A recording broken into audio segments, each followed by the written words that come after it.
Okay, the next portion of the checklist, guys, is springs, airbags, and shocks. Okay, so checklist. A little bit windy today. Okay, so springs, airbags, and shocks. Thank you. Okay, so let me do this. Because I'm going to point for a minute. Okay, so your springs. In the front are these circular coil things here. That's what they're actually called, coil springs. Okay, you got one there, one there, one there, one there, up there. Okay, the springs, they cannot be missing, shifted, or broken in any way. Okay, right there. Okay, and leaking. The top of the spring is held in place by the famous U-bolt up there, which cannot be missing or broken in any way or cracked.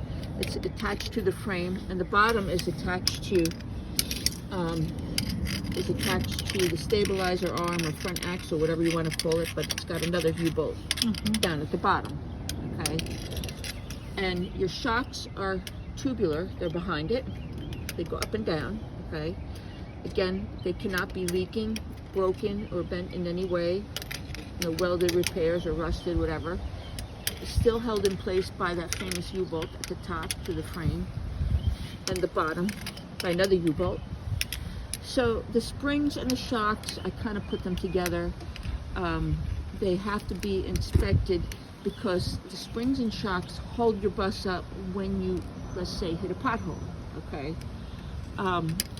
Or they prevent the bus from coming down to the ground if you hit something too hard. So then, and also you can tell if they're damaged because they keep the bus from leaning one way or another, okay?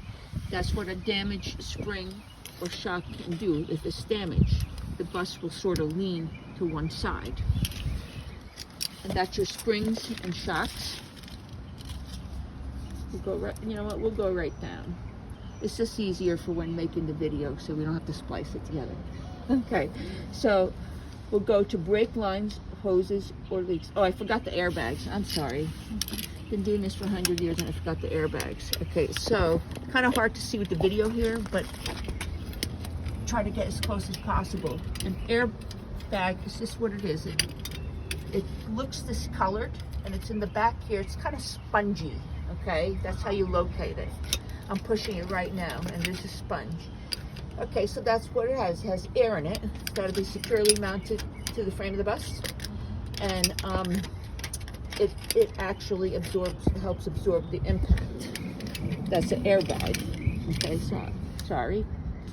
Okay, so then we're going to do the brake lines, hoses, or leaks. We'll do that one next. Okay, so we're right here in the back.